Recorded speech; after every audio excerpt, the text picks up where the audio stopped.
ఖమ్మం జిల్లాలో మున్సిపల్ ఎన్నికలకు అన్ని పార్టీలు కూడా సిద్ధమవుతున్నాయి. నామినేషన్ల కార్యక్రమం జరుగుతోంది. పాలేరు మాజీ ఎమ్మెల్యే కందాల ఉపేందర్ రెడ్డి ఉన్నారు, వారితో మాట్లాడదాం.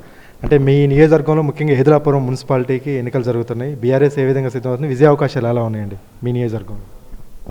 TV9 ప్రేక్షకులందరికీ నమస్కారం. సరే, రాష్ట్రంలో జరిగే మున్సిపాలిటీ ఎన్నికల్లో మన కాన్స్టిట్యున్సీలో కూడా ఏదులాపురం ఒకటి ఉన్నది. ఏదులాపురంలో 32 డివిజన్స్ ఉన్నాయి.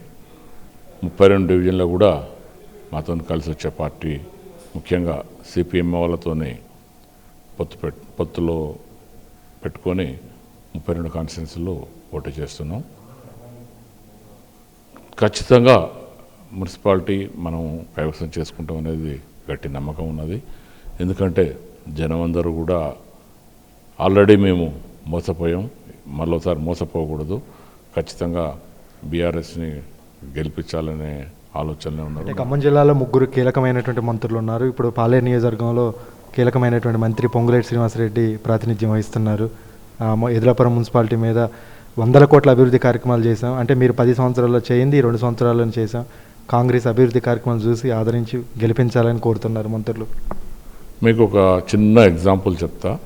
ఇప్పుడు డెవలప్మెంట్ గురించి మీరు అడుగుతున్నారు కాబట్టి మీకు ఒక చిన్న ఎగ్జాంపుల్ చెప్తా. మేము లాస్ట్ 5 ఏళ్లలో ఇప్పుడు ఫర్ ఎగ్జాంపుల్ వాళ్ళు నిన్నగాక మొన్న CM గారిని కూడా పిలిచి వాళ్ళు కొన్ని ఫౌండేషన్లు ఇనాగ్రేషన్లు ఏదేదో చేశారు. దానిలో ప్రతిదీ కూడా నేను ఎమ్మెల్యేగా ఉన్నప్పుడు నేను తీసుకొచ్చిందే.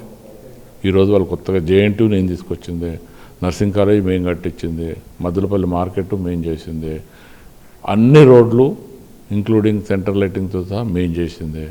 మరి వాళ్ళు కొత్తగా చేసింది ఏముంది? వాళ్ళు చేసింది ఏమీ లేదు. ప్రతిదీ మన హయాంలో చేసినాం. మనం చేసిన దాన్ని వాళ్ళు ఇప్పుడు ఇనాగ్రేషన్ చేసి చూయించుకుంటున్నారు. అంతకు చెప్తే వాళ్ళు చేసిందేం లేదు, మంత్రులతో అయ్యేదేం లేదు. మంత్రులు వస్తుంటారు పోతుంటారు. మంత్రి అయినంత మాత్రంలో ఏదో జరిగిపోతుంది అనేది గతంలో కూడా చాలామంది మంత్రులను చూసినా వస్తూనే ఉంటారు, పోతూనే ఉంటారు. ప్రజల్లో ఎవరు ఉంటారు, ప్రజల్లో మేలు ఎవరు కోరుకుంటారు అనేది ముఖ్యం. ఇవి ఖచ్చితంగా ఒకసారి మోసపోయినాం అనేది ప్రజల్లో ఉన్నది. ముఖ్యంగా మా పాలేరు నియోజకవర్గం ప్రజల్లో మోసపోయినామని ఉన్నది.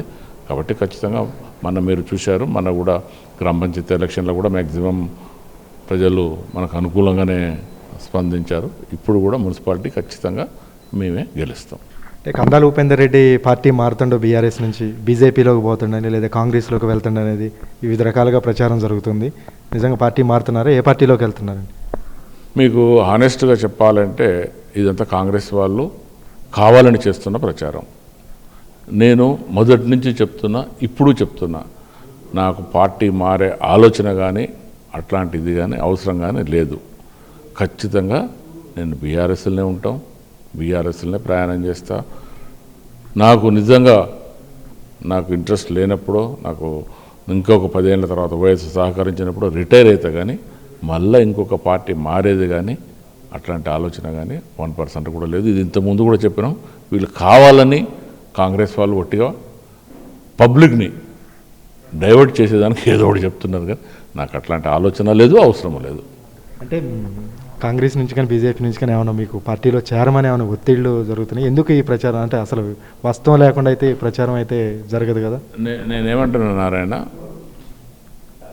నేను ఈ రోజుకు నాతో ఎవరైనా కాంగ్రెస్ వాళ్ళు కావచ్చు, బీజేపీ వాళ్ళు కానీ ఎవ్వరు కూడా మాట్లాడినట్టు ఉన్నా వాళ్ళు అన్నది నిజమే. కానీ ఈ రోజుకి నేను ఎవరితో మాట్లాడలేదు. లేకుంటే నన్ను ఒత్తిడి చేసేటోళ్ళు ఎవరు లేరు. నాకు ఒత్తిడి చేయగలిగే, నన్ను ఒత్తిడి చేయగలిగే శక్తి వీళ్ళకేం లేదు. ఎవరు అట్లాంటిది అసలు డిస్కషనే లేదు. కావాలని వీళ్ళు బదనాం చేసేదానికి ఒట్టిగా అట్లేదో ప్రజలని మభ్యపెట్టి డైవర్ట్ చేసేదానికి మాట్లాడుతున్నారు. అంటే మీరు గతంలో కూడా ఇదే వ్యాఖ్యలు చేశారు. కాంగ్రెస్లో చేరే సమయంలో కాంగ్రెస్ నుంచి కూడా వేరే పార్టీలోకి బీఆర్ఎస్లోకి వెళ్ళే సమయంలో కూడా పార్టీ మారేది లేదని చెప్పి ఆఖరి క్షణంలో ఈ విధంగా చేశారు కందాల ఉపేందర్ రెడ్డి. ఇప్పుడు కూడా అదే విధంగా చేస్తారు అనేది బహుశా మీ అందరూ కూడా గుర్తుందో మర్చిపోయినో నాకు తెలియదు. నేను 100% నాకు పార్టీ మారే ఉద్దేశం లేదనేది నేను ఆ రోజు చెప్పాను. అది 100% కరెక్ట్. కానీ ఆ రోజున్న పరిస్థితులలో 2-3, ఒకటి నాకు అదే ఇమ్మీడియట్గా ఎలక్షన్లు కాగానే బైపాస్ అయింది. రెండోది, నేను ఇప్పుడున్న రాజకీయ పరిస్థితులలో మనం ఏదైనా డెవలప్మెంట్ చేయాలన్నా, 10 మందికి సహాయం చేయాలన్నా అధికార పార్టీలు లేకుండా చేయలేమనే ఉద్దేశంతోనే మారినాను.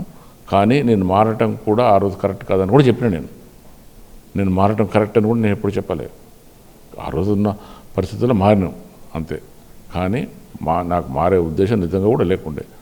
కానీ ఇప్పుడు ఖచ్చితంగా అట్లాంటి అవకాశమే లేదు, అసలు ఆలోచన లేదు. నేను చెప్తున్నాను కదా, ఇప్పుడు నిజంగా ఒకవేళ అట్లాంటిది ఏమైనా ఉంటే ఖచ్చితంగా రిటైర్ అయిపోతాం అంతే.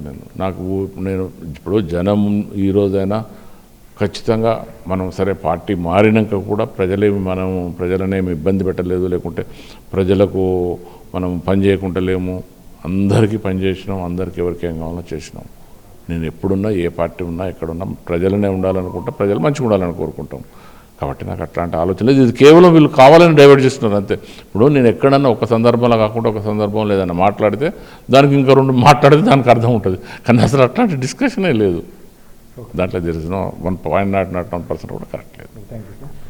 ఇది కావాలనే కొంతమంది తప్పుడు ప్రచారం చేస్తున్నారని, ఖచ్చితంగా బీఆర్ఎస్లోనే చివరి వరకు కొనసాగుతాను, అవసరమైతే రిటైర్డ్ అవుతాను, కానీ పార్టీ మారే ఉద్దేశం లేదు, కావాలని కొందరు చేస్తున్నటువంటి ప్రచారం మాత్రమేనని కందాల ఉపేందర్ రెడ్డి స్పష్టం చేస్తున్నారు. కెమెరామెన్ అపారాతో నారాయణ, TV9 ఖమ్మం.